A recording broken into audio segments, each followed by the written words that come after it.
a saudade que nós temos do nosso povo brasileiro, do culto brasileiro. Nós moramos agora na Carolina do Norte, em Raleigh. Tem muito brasileiro lá, mas não tem uma igreja brasileira, não tem um grupo como esse daqui. Então a gente fica sempre na saudade daquele calor humano. Hoje é um dia extremamente especial para a gente. Em primeiro lugar, pelo batismo da minha quase irmã. Aliás, a gente sempre se referiu como irmã, e as pessoas até confundem. A gente não é irmã biológica, mas é irmã de... se tornou família, e o esposo dela. Também a minha prima está visitando aqui com o esposo. É uma prima que eu só vi ela quando ela era desse tamanhozinho. Então, está sendo uma emoção muito grande para a família toda. Eu estou muito feliz de estar aqui com vocês. Obrigado pela essa oportunidade de nos receber aqui. A família está toda aqui na frente. Há alguns anos atrás, eu acho que eles esqueceram de me dar o pointer. There you go. Eu acho que ele estava tentando chamar minha atenção. E esse daqui vai ser interessante, porque eu nunca usei um pointer desse. There you go. Eu sou pastora numa igreja em Raleigh, North Carolina, e o meu trabalho, na verdade, é o seguinte: eu sou Church Planter Pastor. Então, é uma posição maravilhosa, porque nós usamos Church Plant como uma maneira de evangelismo, de trazer novas pessoas para Deus. A visão deles é o seguinte: quando a igreja está com 100, 120 pessoas, a gente pega 20 pessoas e vai para uma área nova e começa outra igreja. Então, a minha posição é o seguinte: é como se fosse uma área dessa, muito grande, muitas cidadezinhas. Deu 100, 120 pessoas aqui, eu pego 20, vou para Pompano e planto uma igreja. Lá começou a crescer, já está com 50, 60, 70, 80, a gente já pega um pouquinho de gente, eles falam, mínimo 70 pessoas, a gente pode deixar. Pega mais 20, agora a gente vai para Deerfield. E vai indo para cidadezinhas. O bom é o evangelho, o bom é passar para frente, usar Church Plant como um tool. O ruim é o seguinte: não tem nada disso daqui. A gente já está sempre numa igreja que a gente está alugando. Lembra como é que era no comecinho, quando a gente tem que ficar carregando aparelhinho de som, carregando o piano todos os dias?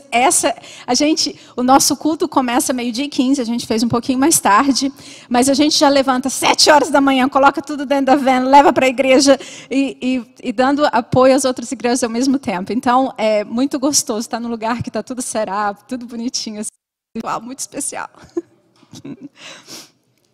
Mas a mensagem que eu gostaria de dividir com vocês hoje. Alguns anos atrás, eu assisti um filme, foram muitos anos atrás, talvez você seja até muito novo para estar lembrando desse filme. Aliás, é tão estranho vir aqui depois de 10 anos e ver aqueles pivetinhos casados com filho. Eu estou ficando assim, gente, quem que é quem? Que eu já quase não reconheço, só os mais velhos que a gente reconhece. As crianças a gente não reconhece. Mas alguns anos atrás eu assisti esse filme, onde esse rapaz... ele foi criado dentro de um movie set. Toda a vida dele, do momento que ele nasceu, foi para a escola, os professores dele, o pai dele, os pais dele, a esposa. Eu não sei nem como que eles fizeram isso, mas tudo na vida dele era mentira. Tudo na vida dele era uma invenção de um homem muito criativo que fez essa ideia de um seriado onde eles acompanhavam a vida dessa criança até ele virar adulto. E esse rapaz, que é o Jim Carrey, ele cresceu lá dentro acreditando que aquilo ali era a vida de verdade dele. Até que um dia, eu não lembro mais da história, já faz muito tempo que eu assisti, até que um dia ele descobriu que tudo que ele acreditava era mentira. Tudo que ele viveu era uma grande mentira. E ele conseguiu sair dali, eu não lembro exatamente como é que foi, mas eu lembro que quando eu conheci a palavra de Deus, eu me senti como esse rapaz aí. E é por isso que eu sempre relaciono. Eu lembro que quando caiu a ficha, que eu entendi assim, quem que era Deus de verdade, tudo que eu entendia de vida, para de repente, aquele novo entendimento, eu lembrei do filme, porque eu me conectei muito. Eu falei assim, nossa, é como se toda a minha vida tivesse sido uma grande mentira. Não que era uma mentira, mas era assim, como que o nosso entendimento muda. Você já passou por isso? Já aconteceu alguma coisa que você escutou de alguém ou algum evento que desafiou tudo aquilo que você já acreditava e mudou a tua vida completamente de cabeça para baixo? Eu acredito que estava acontecendo com o grupo de pessoas que nós vamos estudar hoje. Nós vamos estudar hoje o livro de João, Eu não sei se eu estou indo para frente ou para trás. Eu tenho que aprender esse negócio direito. Ok, vamos lá. Nós vamos estudar hoje o livro de João, capítulo 1, de 1 a 18.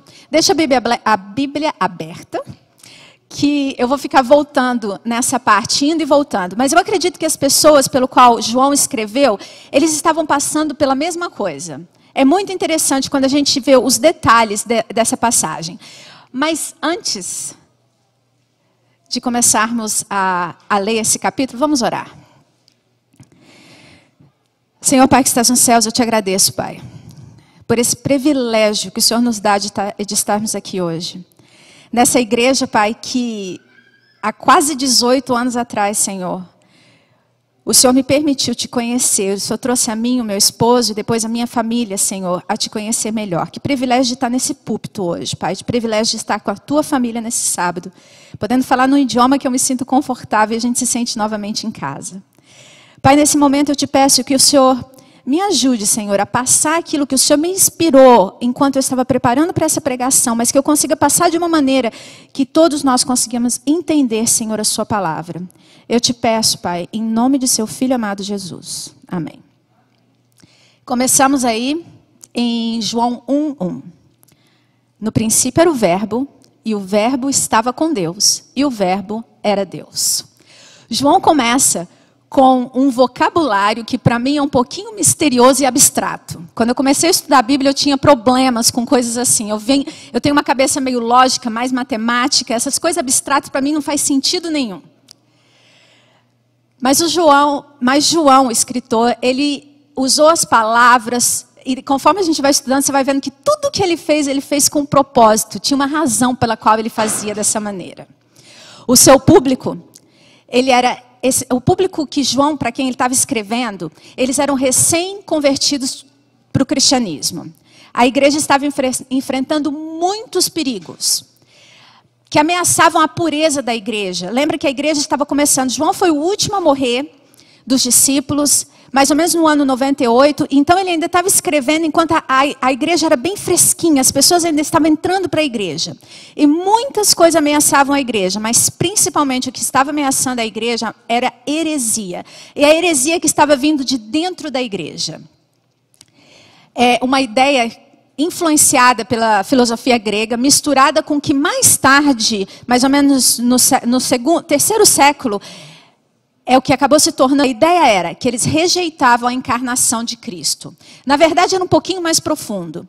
Essa crença era relacionada com o seguinte: eles acreditavam que tudo o que era espírito era bom, mas tudo o que era matéria, eu estou falando o corpo, matéria, o mundo, as árvores, tudo que era matéria era ruim. E as pessoas que eram boas, que tinham qualquer característica celeste, eles acreditavam que na verdade eram espíritos presos na carne. E salvação vinha do conhecimento de como escapar do mundo físico, de como escapar do teu corpo físico e ir para o mundo espiritual. Era isso que eles acreditavam. Para eles eram meio divididos nessas ideias, mas para eles, Jesus, na verdade, não veio na carne. Jesus nada mais era, o que eles viram era uma aparição, não era realmente Cristo. Outros acreditavam que o Cristo divino entrou no Cristo humano, no batismo, e saiu na crucificação. Entende como é meio confuso? É por causa das ideias que eles tinham na época. Eles não conseguiam aceitar o conceito de espírito e matéria sendo uma coisa só. Na mente deles, o espírito e a matéria não podiam coexistir. João sentiu a necessidade de restabelecer a fé dos crentes. Eles precisavam de uma imagem nítida do Salvador, a realidade da sua encarnação, que não há separação entre o físico e o espírito, a verdade que ele era Deus e humano, seu caráter e o propósito da sua vinda. Todos esses conceitos estavam correndo o risco de serem perdidos ou mal interpretados. Ele queria ajudá-los especialmente a entender a natureza de Cristo para que pudessem conhecê-lo. Então, aqui vem João. E ele começa desafiando tudo que eles acreditavam há séculos. Com a simples frase. Vamos voltar lá para João 1:1. No princípio era o Verbo, e o Verbo estava com Deus, e o Verbo era Deus. Ele estava no princípio com Deus. Todas as coisas foram feitas por ele, e sem ele, nada do que foi feito se fez. João aqui, no grego, ele usa a palavra logos. A palavra logos, ela é traduzida no português como verbo, no inglês como speech, mas é que nós não temos uma palavra que realmente traduza isso da maneira correta. É mais do que simplesmente um verbo, uma ação, mas é aquela ação que faz com que as coisas apareçam. É uma ideia concretizada, um conceito que você tinha que vira realidade. Então, João os leva a ponto de antes da criação, onde a matéria ainda não existia, para dizer que o verbo existia antes da matéria. Agora nós estamos no mundo espiritual. E ele dizia, e o verbo estava com Deus, e o verbo era Deus. Aqui eu acho interessante, como todos os detalhes foram propositais, né? Não havia um artigo ali. Por que não havia um artigo? Ali fala que o verbo estava com Deus e o verbo era Deus. Se tivesse um artigo ali, eles podiam confundir ainda mais com as ideias da época, porque eles tinham vários deuses. E um artigo ali poderia falar, ele estava com Deus e ele era um Deus, mais um dos que eles já acreditavam. Então, todos os detalhes eram muito bem precisos, como Deus inspirou. E ele repete, e ele, o verbo, estava no princípio com Deus, e o verbo é o Criador. Cristo é o Criador de toda a matéria que existe hoje. Na verdade, tudo bem, eles não tinham muito problema com um ser divino que pudesse criar. Eles não tinham problema, mas eles tinham uma ideia, e que isso acabou virando a base do gnosticismo, era que aquele Deus, porque eles acreditavam em vários deuses, mas era que aquele Deus que criou toda a matéria, era um Deus inferior. Porque o Deus mesmo, o grande Deus, aquele Deus divino jamais criaria um mundo material, porque o mundo material na mente deles era uma coisa ruim. Então eles tinham essa ideia, mas tudo isso influenciado pela filosofia grega, o que eu estou falando não é o que eu acredito, deixa eu deixar claro. Mas João continua para poder deixar bem claro o que ele está falando. Verso 4. Nele estava a vida e a vida era a luz dos homens. A luz resplandece nas trevas e as trevas não o compreenderam. Eles não podiam compreendê-lo. Eles tinham um conceito totalmente errado de quem era, do que era o Messias. Até mesmo os judeus, é muito interessante porque aqui a gente vê a influência da filosofia grega.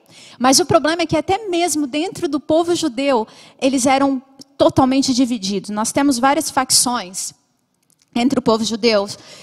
Os zelotes, que eles eram os que lutavam pela liberdade. E agora eu queria abrir um parênteses aqui. É muito interessante como o mundo passa, a história passa, as histórias são diferentes, mas se você prestar atenção, a atitude do ser humano e as facções que são criadas são muito parecidas, inclusive com o que está acontecendo hoje nesse país. Mas vamos lá, os zelotes, eles eram aqueles que lutavam pela liberdade, eles eram os patriotas religiosos, eles acreditavam que não devia se submeter a nenhum império estrangeiro e queriam lutar pela liberdade. Aí tinha os fariseus, o nome fariseu significa os separados, que eles acreditavam no Velho Testamento e estudavam a lei rigorosamente. Também tinha os essênios e a comunidade do Qumran. Eles viviam isolados, eles dedicavam a sua vida ao estudo das escrituras e viviam sob estrita disciplina e guardavam a lei ainda mais rigorosa que os fariseus. Aí também tinha os saduceus. Este era o grupo principal da época de Jesus. Eles vinham de famílias ricas, chefes dos sacerdotes, muito conservadores, não aceitavam nenhum tipo de revelação além dos 5 livros de Moisés. Era só isso que eles aceitavam.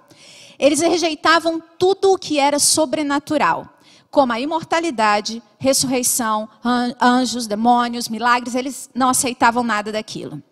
Então agora você vê o que está acontecendo. João está escrevendo para esse público que vem ou do paganismo, que no caso é as influências das filosofias gregas, ou também vinham da confusão que tinha dentro dos próprios setores judeus.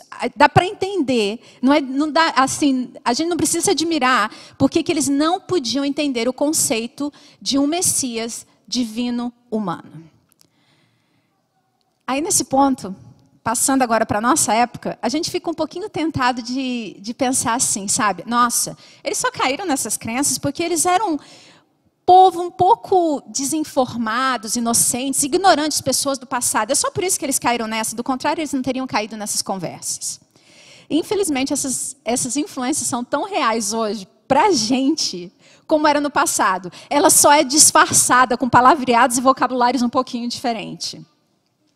Eu acho tão impressionante como a história está sempre se repetindo.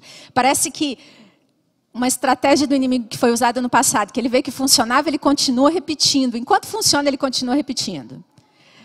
Quantas de nossas próprias denominações cristãs também acreditam na separação do corpo e do espírito? Alguns acreditam que quando a gente morre, a gente vai direto para o céu, para o inferno. Outros acreditam em fantasmas que aparecem algumas vezes. Outros acreditam na reencarnação. Aliás, a reencarnação eu acho tão interessante, porque eu gosto muito de estudar, e principalmente história. Eu sou apaixonada por história.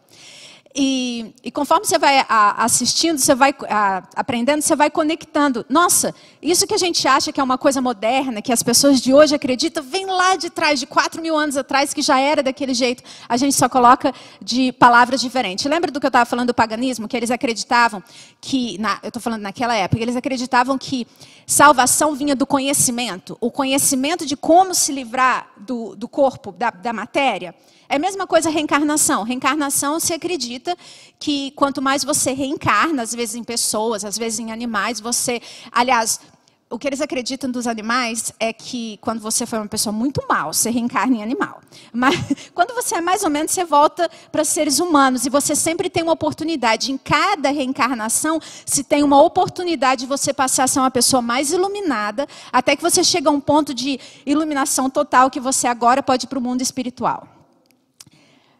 Até mesmo, eu acho super interessante, o tão inocente horóscopo tem a mesma filosofia. Eu não sabia disso, mas de repente conectei. Eu falei, uau, no próprio horóscopo, e eu infelizmente entendo muito disso, porque eu era louca com horóscopo. Aliás, eu não tinha um namorado sem ler um livro desse tamanho aqui para entender o que o meu signo era relacionado com o signo dele. Então, eu acabei aprendendo muito dessas coisas. E depois, quando a gente aprende sobre Deus, você conecta, você fala, nossa, que bagunça que faz na cabeça do ser humano. Mas eles acreditam assim, que quando você nasce, você tem aquele signo, né? O primeiro do zodíaco é o aquário, é o menos iluminado. O último é o peixes, que é o mais iluminado. Então, cada vez que você morre, você se reencarna em um dos novos signos. Até que você passa pelos 12, o peixe é o mais iluminado e você está pronto para ir para o mundo espiritual. Tudo influência lá de trás, que a gente nem percebe o tanto que passa para a gente.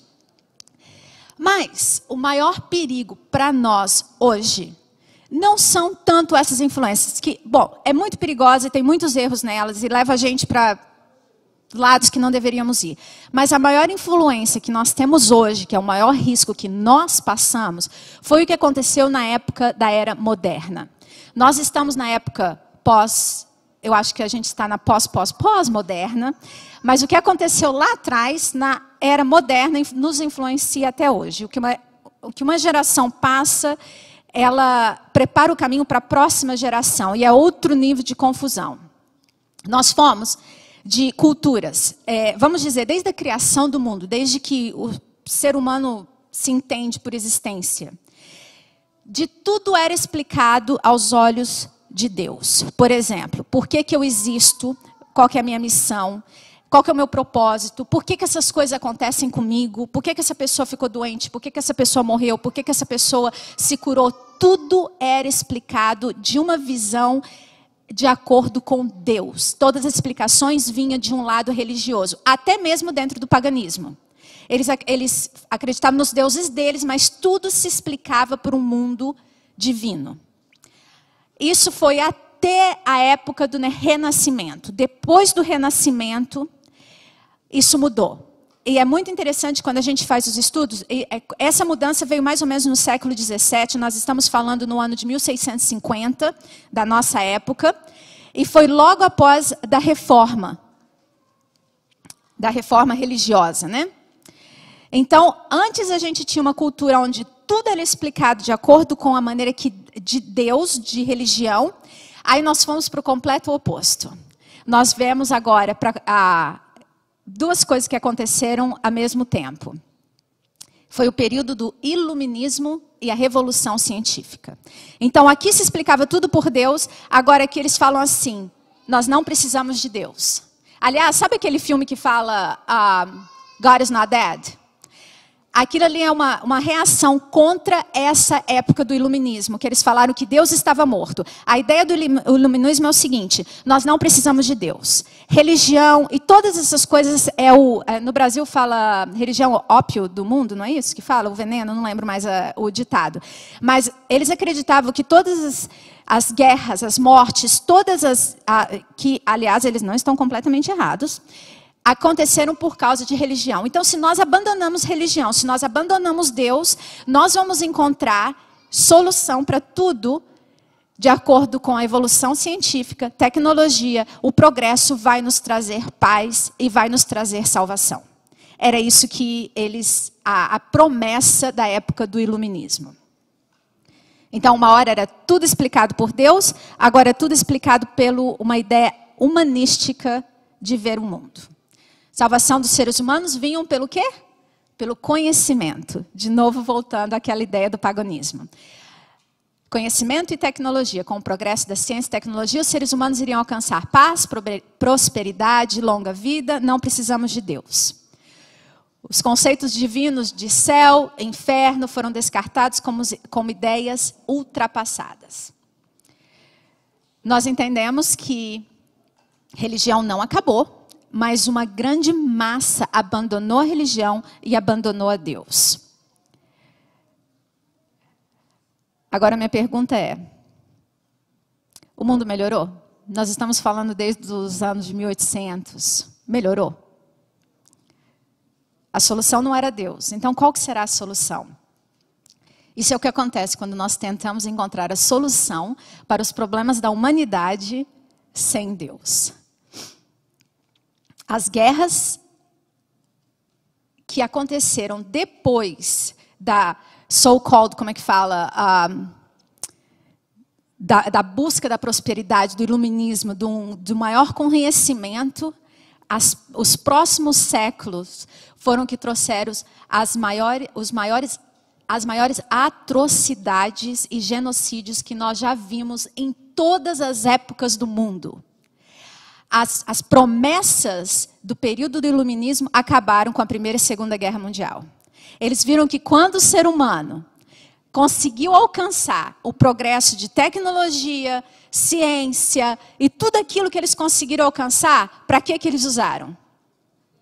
Para a guerra, para controlar os seres humanos, para o poder e para a sua própria vantagem. Nunca foi para uma vantagem geral de toda a humanidade. Claro que religião naquela época, e nós sabemos da história, nós conhecemos os crusades, as cruzadas, que eles matavam, ou você é dessa religião, ou está todo mundo morto. Nós sabemos muito bem que a religião precisava ser reformada. Só que nós, como seres humanos, a gente não consegue ser balanceado. Ou a gente vai, tudo é Deus, ou tudo é culpa de Deus e vai para o outro lado, a solução é tudo humana. A gente não consegue encontrar um meio caminho. E foi isso que aconteceu. Eles simplesmente, em vez de, vamos ver o que tem de errado com a religião, o que realmente foi Deus e o que foi o ser humano que distorceu o que Deus estava fazendo, eles simplesmente abandonaram a Deus completamente. Mas o que aconteceu? Quando o ser humano não tem a resposta nem em Deus e nem a resposta nos humanos, o que acontece com a gente? Perde esperança, perde a fé, abandona tudo, e nós temos o resultado hoje. É muito interessante a cultura que nós temos hoje. Nós temos uma cultura de relativismo, uma cultura de escepticismo, de covardes e ignorantes. Claro que tem outros meios ali também, mas quando a gente vê nas massas, é isso que a gente acaba encontrando. Uns acreditam que tudo é relativo, depende do ponto de vista de cada um. Verdade não existe. A verdade para mim é diferente de você, então deixa tudo do jeito que está. Outros não acreditam em nada. Outros têm medo de dar a própria opinião, porque hoje em dia está meio perigoso dar a sua opinião. E outros é assim, se você não concorda comigo, eu vou te matar. Ou, vamos ser um pouquinho mais delicado, eu não te mato, mas eu só te elimino da minha vida. Quando nos afastamos de Deus, nós temos o mesmo perigo que o povo da época de João estava passando e o que depois se tornou a igreja corrompida que nós vemos nas épocas da Idade Média e tudo aquilo ali. Nós passamos o mesmo perigo hoje. Quando nós nos afastamos de Deus e não tentamos aprender sobre Ele por nós mesmos, nós passamos pelo mesmo perigo de corromper a religião e de abandonar a Deus. Mas tem esperança. Vamos voltar à Bíblia. Versículo 10. Aqui estava falando. Ele estava no mundo e o mundo foi feito por ele e o mundo não o conheceu. Ele veio para os que era seu e os seus não o receberam. Você vê o que está acontecendo aqui? Eles não o receberam porque eles não o conheciam. A razão porque eles não o conheciam é porque eles não o compreenderam. E eles não o compreenderam porque eles não buscavam a Deus por si mesmo. Eles estavam confiando em homens. Eles confiavam em filosofias humanas em vez de buscar a Deus por eles mesmos. Tem um livro, eu gosto muito do título desse livro, que eu acho que é... Aliás, eu devo ter passado, porque não devo ter colocado aqui, deve estar em outro lugar. O título do livro é o seguinte: Quando as pessoas são grandes e Deus é pequeno. When people are big and God is little. Quantas vezes nós fazemos exatamente isso? Nós fazemos com que as pessoas sejam maior que Deus. Em vez de procurar a Deus por nós mesmos, nós procuramos a opinião que as pessoas têm sobre Deus.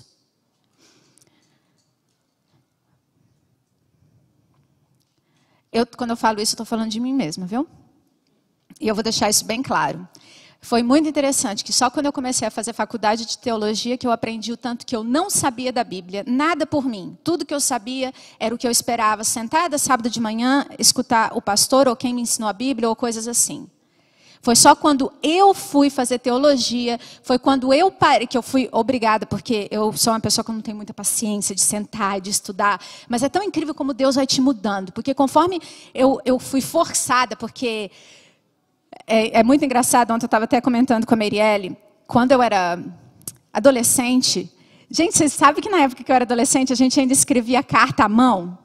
E aí, quando a gente escrevia a carta, se tinha alguma coisa errada, a gente riscava, mas depois a gente tinha que passar tudo a limpo, sabe? O rascunho, a gente jogava fora e passava tudo a limpo. E eu detestava escrever. A Lorena e a Marielle queriam me matar, porque eu mandava a carta do jeito que estava, com os rabiscos, tudo, eu mandava do jeito que estava, e elas queriam morrer. Eu detestava escrever. Aí Deus me chamou para fazer um trabalho que tudo que eu faço é ler e escrever. É só isso que eu faço, é ler e escrever. Deus falou assim, você vai aprender a ter paciência, menina, senta. Aí eu tive que ir para a faculdade, onde não só eu tive que aprender a ler e escrever, mas eu tive que aprender grego, eu tive que aprender hebreu. By the way, não falo grego em hebreu, só aprendi... o grego e hebreu que a gente aprende na faculdade é um grego e hebreu que já é morto, é uma língua que já não existe mais. O moderno não é a mesma coisa. A gente só aprende o suficiente para a gente conseguir traduzir a Bíblia, interpretar, entender a gramática e não cair em qualquer vento de conversa. É assim que fala em português? Olha, gente, eu já estou confundindo tudo, português, inglês, mas assim, vento de doutrina. There you go. Porque é isso que aconteceu. Os meus primeiros 10, 15 anos de adventista, eu ia em qualquer conversa. Porque eu não estudava por mim mesmo. Então, qualquer coisa que me falava, eu acreditava. Mas aqui vem a esperança. Verso 12. Mas a todos quantos o receberam, deram-lhes o poder de serem feitos filhos de Deus, aos que creem no seu nome. Nos é dado o direito de nos tornarmos filhos de Deus quando nós o recebemos. E diz aqui que para receber a Deus, nós temos que crer em seu nome. Mas acreditar em seu nome tem um significado um pouquinho mais profundo. Não é somente crer em Cristo. A Bíblia fala que Lúcifer acredita em Cristo. E eu acredito que essas pessoas para quem João estava escrevendo, elas acreditavam em Cristo também, porque se você parar para pensar, eu estou falando da primeira geração, pessoas que talvez conheceram a Cristo pessoalmente, ou pessoas que conheceram os discípulos que conheceram a Cristo. Então estava muito perto, é muito fácil que essas pessoas acreditavam em Cristo. Mas não é simplesmente acreditavam em Cristo. É acreditar na sua natureza, que ele era Jesus, era filho de Deus, encarnado, totalmente humano e divino. E se eu acredito em Cristo, eu acredito no que ele diz, e a única maneira de recebê-lo é crer no seu nome e na sua natureza. Muitos acreditam em Cristo. Muitas religiões acreditam em Cristo. Eu tenho os muçulmanos, eles acreditam que ele é um grande profeta. Eu sei que os espíritas acreditam também. Muitas vezes eles acreditam que ele é um bom modelo para ser seguido. Aliás, se a gente ficar falando aqui, tem muitas religiões que acreditam em Cristo como um grande modelo, um grande profeta. Mas a Bíblia vai muito além disso. Ele não é simplesmente um grande profeta. Ele é o Filho de Deus encarnado e ele é Deus. Conhecer o seu nome, a sua natureza, é entender que ele é 100% humano e 100% divino.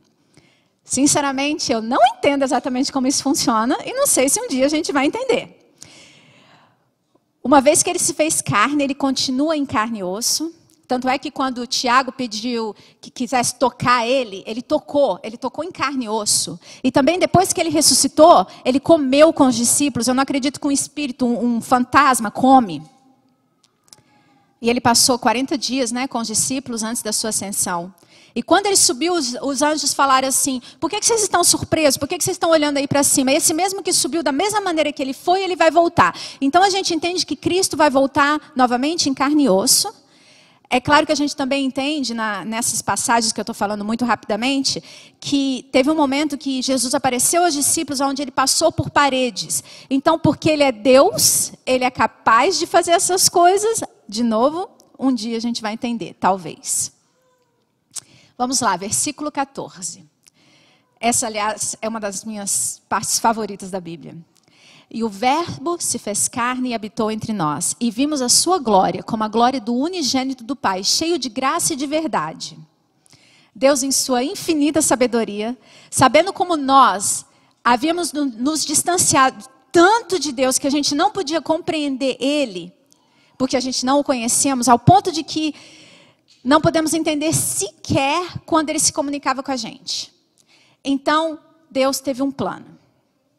É como essa ilustração, eu gostei muito dessa ilustração aqui. Era um pássaro, ele estava preso num warehouse onde que o ceiling era bem alto. E as janelas, vamos dizer que as janelas estavam aqui nessa altura, mas o ceiling era mais alto e as janelas ficavam abertas. E esse pássaro entrou e ficou preso lá dentro, e ele ficava voando para lá e para cá, voando. E ele não descia porque ele estava com medo dos seres humanos lá embaixo. Mas se ele descesse só um pouquinho, ele podia encontrar liberdade. Mas com medo ele não descia. E os seres humanos que estavam lá embaixo ficavam tentando assim fazer sinal para mostrar para ele que ele podia sair ali. E o povo lá embaixo pensava assim: se eu pudesse me tornar um pássaro para mostrar o caminho. É exatamente isso que Cristo fez. Jesus se tornou carne, ele se tornou um ser humano, assim como eu e você, para mostrar o caminho da salvação, a verdadeira salvação. A pergunta é, será que, como esse pássaro, o medo que ele tinha das pessoas, e por isso não conseguia sair, não encontrava liberdade, será que eu e você também temos medo de mudanças? Medo da opinião dos outros? E isso está nos segurando de ter a liberdade e salvação. O propósito desse verso é para enfatizar que o Verbo encarnado manteve a natureza divina e nos mostrou a sua glória, a glória do unigênito do Pai. A palavra usada em muitas traduções, unigênito, gera um pouquinho de confusão. Em inglês, então, é pior ainda, porque fala firstborn. Então, dá aquela impressão, assim, de que ele foi gerado do Pai. E muitos, inclusive, tem algumas religiões que não aceitam que Cristo realmente é Deus, porque ele foi gerado. Eles acreditam que se você tem um começo, se você foi gerado de alguma coisa, você não pode ser Deus. Mas isso daqui é uma tradução de uma palavra que nós não temos. Então a gente usa o melhor possível. Na verdade, quando a gente, se fosse usar realmente a palavra mais próxima dessa parte aqui, seria, no grego, seria, em vez de unigênito ou de firstborn, seria sem igual, ou incomparável, ou ímpar. É aquele com autoridade, não exatamente aquele que foi gerado. Eu sei que é muita coisa e fica confuso, mas a gente vai chegar lá. Agora vamos pular para o 18. Deus nunca foi visto por alguém. O Filho unigênito que está no seio do Pai, esse o revelou. Aqui no final do verso 18, nós vemos o propósito de Jesus, o Filho de Deus, deixando o seu reino, o seu trono, para se tornar um de nós, para que ele pudesse nos revelar o Pai. Ele veio especialmente para revelar os atributos de Deus mencionado no Velho Testamento.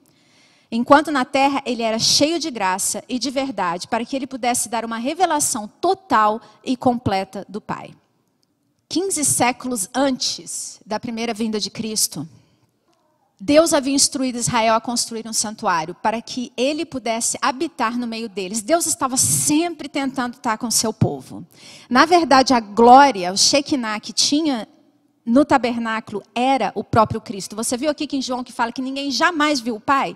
Ali estava falando do Filho, era o próprio Filho que se apresentou ali.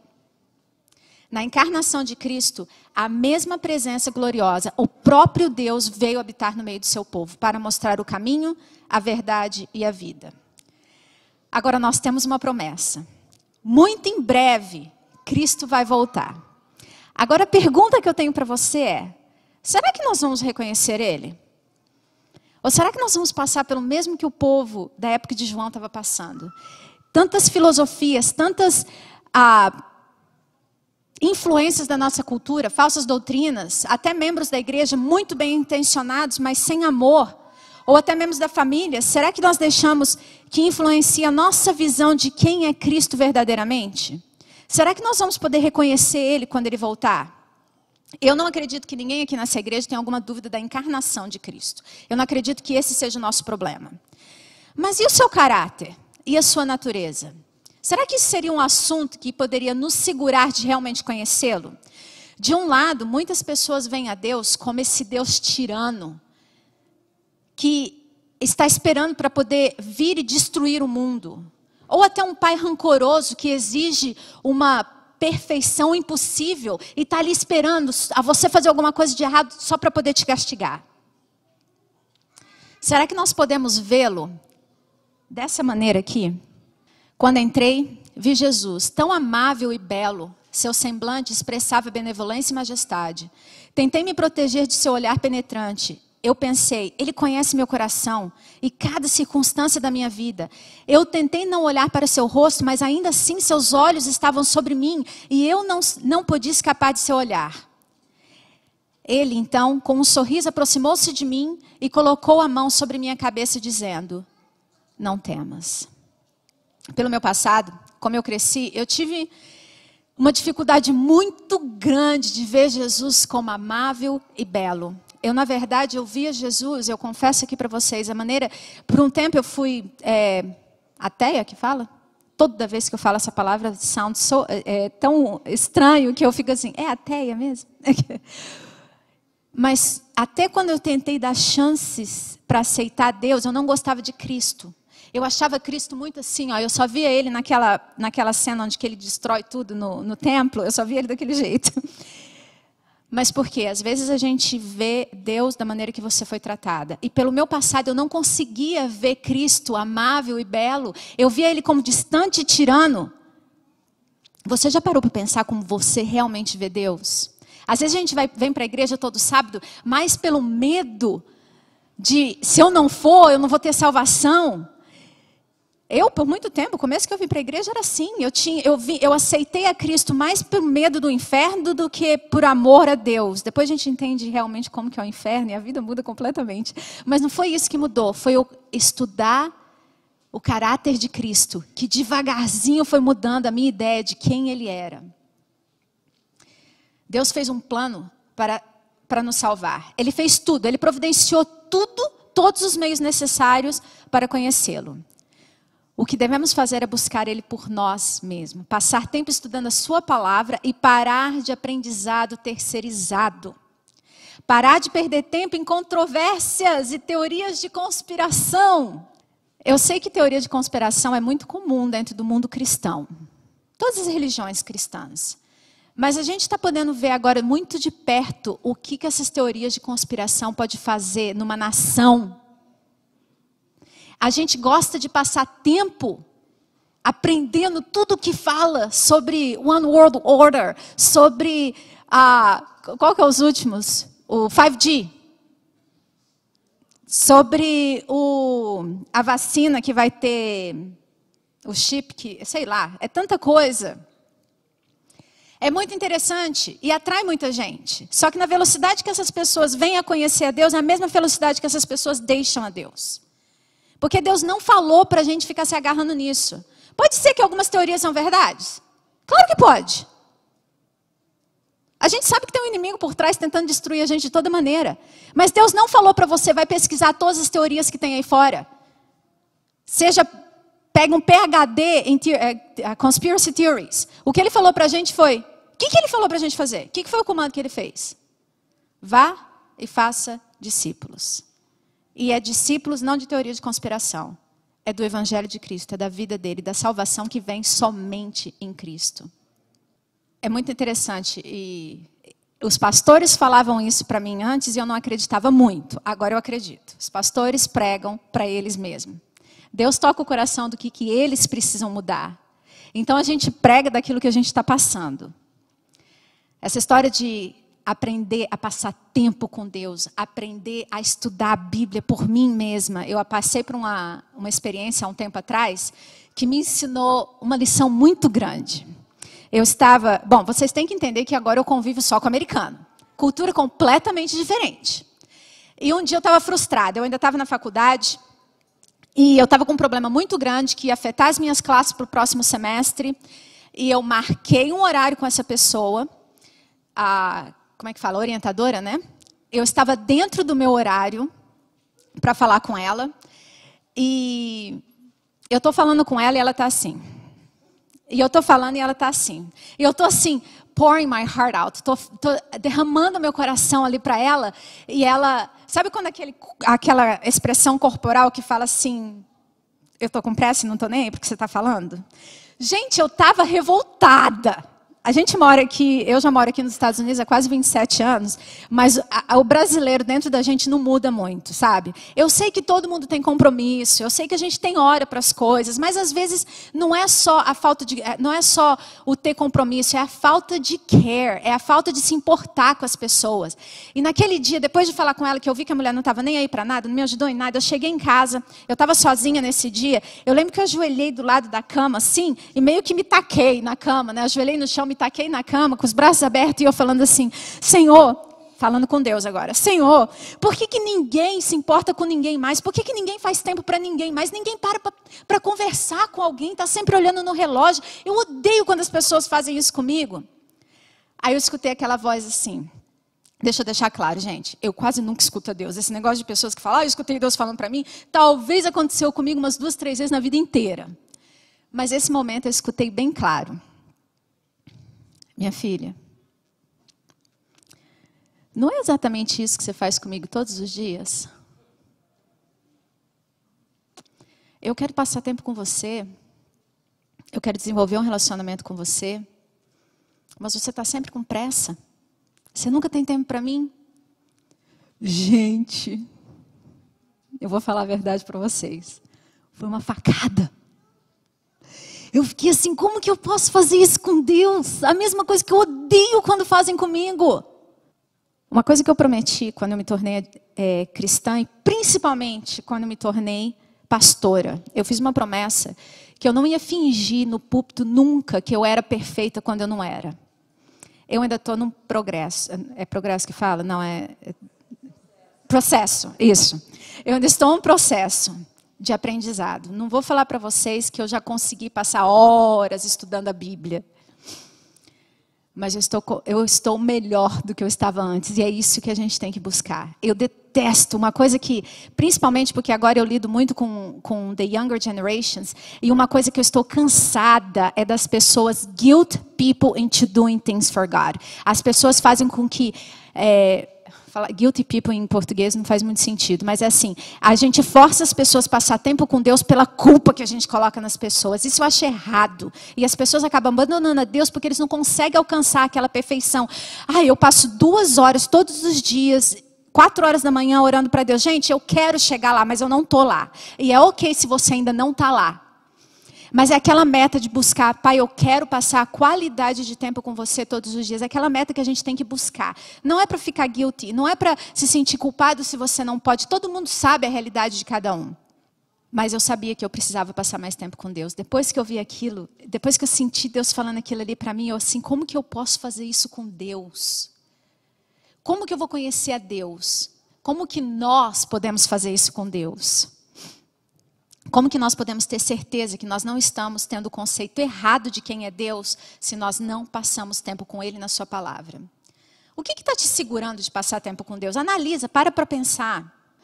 Como que nós vamos ter força física, mental e emocional para passar o que nós já estamos passando e o que nós vamos passar? Tudo que está acontecendo nesse país hoje tem um significado muito grande para a nossa igreja. Eu não estou tentando dar insinuações aqui, eu não gosto de polêmica. Não gosto mais, antes eu gostava. Eu não gosto de polêmica, deixa eu deixar isso claro, Deus me transformou. Eu não sei se nós estamos no final dos tempos ou não. Eu não sei e não me preocupo com isso. Isso para mim não faz diferença nenhuma. Porque eu tenho que estar preparada hoje e eu tenho que fazer meu trabalho hoje. Só. Se Cristo vai voltar daqui 5 anos, daqui 15 anos, daqui 2000 anos, não interessa. Mas há 5 anos atrás, eu não conseguia entender como que as profecias, principalmente relacionadas com os Estados Unidos, iriam acontecer. E depois nesse ataque no Capitol, e esses últimos 4 anos, aqui nos Estados Unidos, hoje eu consigo entender. Eu não sei se nós estamos preparados, mas o país está, o mundo está. Então agora é hora de voltar a Deus e de conhecer a Ele. Hoje é um dia muito especial, onde 2 filhos de Deus resolveram se entregar a Deus. E hoje Deus está chamando você e eu. E eu vou falar com as palavras de João, que eu gosto muito do jeito que João fala. Meus filhos, meus filhinhos, eu estou voltando muito breve. Eu quero que você me conheça. Eu quero que vocês me reconheçam na minha volta. Você quer se entregar a mim hoje? Você quer passar mais tempo comigo? Eu quero passar tempo com você. Vamos orar. Querido Pai que estás nos céus. Pai, que privilégio de poder dizer que nós somos teus filhos. Que privilégio de poder dizer, Pai, que essa daqui é a tua casa. Que privilégio que o Senhor nos deu, Pai, de dizer que quando nós te aceitamos, quando nós te conhecemos, nós passamos a ser teus filhos, Pai. Mas nós todos entendemos a vida louca que nós temos lá fora, o dia a dia que nós temos a correria, e nós precisamos de Ti, Senhor. Nós queremos estar do seu lado, mas a gente precisa da sua força.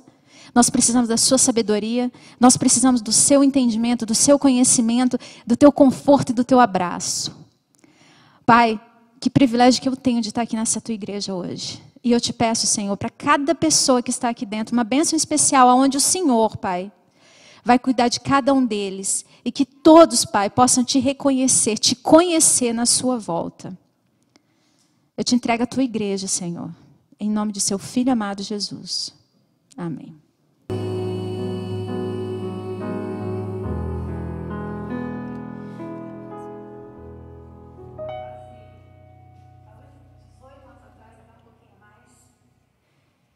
Um grupo de pessoas me trouxeram a conhecer a Cristo. E nesse grupo de pessoas estava a Ellen, que está sentada ali, Telzinha também. Especialmente hoje nós lembramos a Eleusa. Eu estou tentando não falar muito, porque eu vou ficar muito emocionada, mas eu não queria deixar de falar. 18 anos atrás a Eleusa nos trouxe a conhecer a Cristo. E hoje eu sinto como que a vida é um ciclo completo. Vocês não imaginam o privilégio que é de trazer a filha da Eleusa ao batismo junto com seu marido. Mais ou menos, há 6 meses atrás eu estava falando com a Marielle pelo telefone. A gente perde muito contato porque eu mudo muito. Mas, graças ao Covid, a gente tem que olhar o lado positivo. Nós entendemos o tanto que a gente podia fazer muito mais online. E nós começamos a estudar a Bíblia, principalmente pelo marido dela, mas ele aceitou, ele quis estudar a Bíblia, começamos a fazer pelo Zoom, a gente se encontrava uma vez por semana, desde abril, março, uma coisa assim. E no final a Marielle falou, eu também quero me rebatizar. Então a Marielle é uma reentrega a Deus, agora junto com o esposo. E o Osvaldo, a primeira vez. Foi um estudo bíblico maravilhoso. É tão incrível quando você vê aquela pessoa que não conhece nada de Cristo, não conhece religião e aceita de uma maneira tão incrível o coração que o Oswaldo tem e a aceitação que ele teve. Foi uma inspiração para mim. Eu aprendi com ele cada vez que eu estava ensinando. Então, é melhor eu não falar muito antes que eu comece a chorar.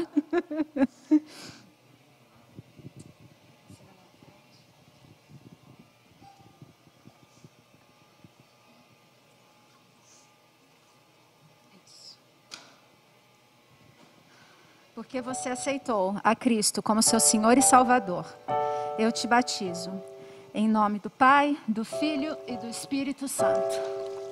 Amém.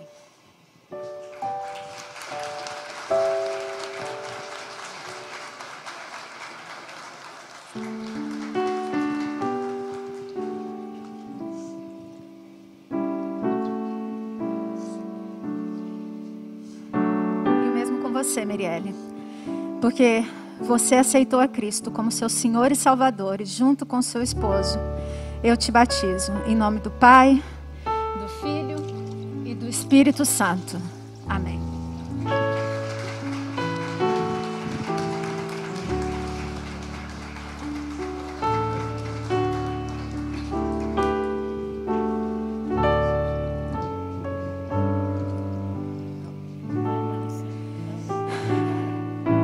Querido Pai, te agradecemos por nos considerar seus filhos, Pai, por nos permitir ter esse privilégio, por estarmos aqui hoje.